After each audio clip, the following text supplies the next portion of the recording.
Trinidad və Tobago Karib dənizinin cənubunda yerləşən və əsasən iki adadan ibarət olan bir dövlətdir.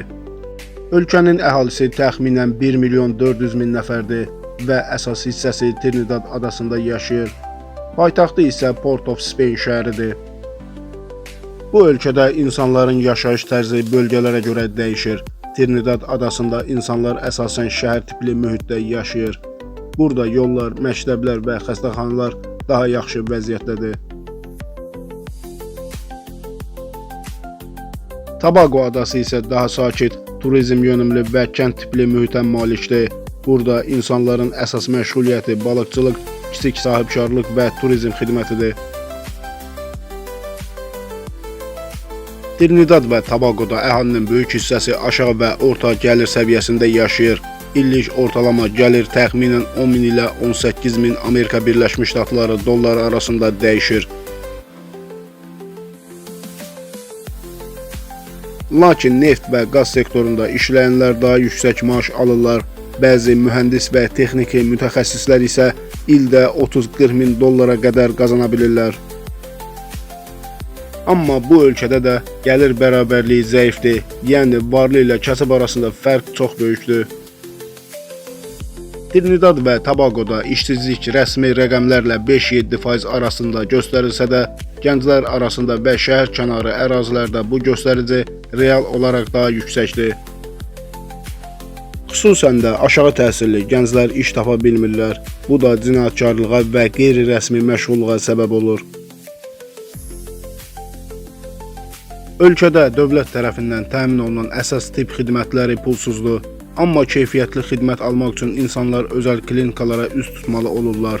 Çünki dövlət xəstəxanalarında avadanlıq çatışmazlığı və personal azlığı müşahidə olunur. Trinidad və Tobagonun təhsil sistemi Britaniya modelinə əsaslanır. İbtidai və orta məktəblər pulsuzdur. Universitet təhsili üçün isə dövlətin müəyyən təqaüd proqramları mövcuddur. Lakin ali təhsilin keyfiyyəti dəyişkəndir və bir çox gənclər xaricdə oxumağa üstünlük verir. Ölkədə yaşayış xərclərinə gəldikdə bir nəfərin adi yaşayışı üçün ayda minimum 500-700 Amerika Birləşmiş Ştatları dolları tələb olunur. Bu isə kirayə, ərzaq, nəqliyyat və əsas kommunal xərcləri əhatə edir. Paytaxt Port-of-Spain şəhərində kirayə qiymətləri daha bahadır.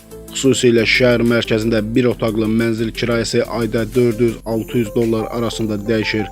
Tobagoda isə bu rəqəm daha aşağıdır. Bəzən 250 dollara da ev tapmaq mümkündür. Ölkəyə ərzaq məhsulları əsasən xaricdən ixal olunur. Bu da qiymətlərin baha olmasına səbəb olur. Yerli istehsal az olduğuna görə də bazarlarda və supermarketlərdə qiymətlər digər Karib ölkələri ilə müqayisədə çox yüksəkdir. Ölkədə əhalinin böyük hissəsi öz yaşayış şəraitindən tam razı deyil. Çünki sosial xidmətlərin keyfiyyəti və dövlətin vətəndaşlara münasibəti kifayət qədər müasir standartlara uyğun deyil. Bəzən elektrik, bəzən su təchizatında fasilələr yaranır. Kənd yerlərində isə bu vəziyyət daha acınacaqlıdır. İnsanlar gündəlik həyatlarında daha çox öz ailələrinə və icmalarına güvənirlər. Çünki dövlət strukturlarına inam çox zəifdir. Orta təbəqə adətən mülkiyyət sahibidir və bir neçə ailə üzvü birgə yaşayır.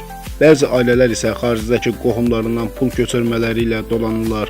Xüsusilə Amerika Birləşmiş Ştatları, Kanada və İngiltərədə yaşayan Trinidadlılar öz ailələrinə aylıq yardımlar göndərirlər. Ölkədə sosial təminat sistemində yaşlılara pensiya, az təminatlı ailələrə sosial yardım verilir. Amma bu məbləğlər gündəlik yaşayış üçün yetərli deyil. Uşaqlar üçün məktəbli yardım proqramları da mövcuddur. Lakin onların tətbiqi bəzən qeyri-şəffaf və qeyri-effektivdir. Ölkənin ictimai nəqliyyatı da zəif inkişaf edib. İnsanlar əsasən şəxsi avtomobillərlə hərəkət edir və bu da nəqliyyatın yüklənməsinə və tıxacların yaranmasına səbəb olur. Ümumilikdə Trinidad və Tobagoda həyat səviyyəsi Karib regionu üçün orta səviyyədə hesab olunsa da, insanlar gündəlik çətinliklərlə qarşılaşır.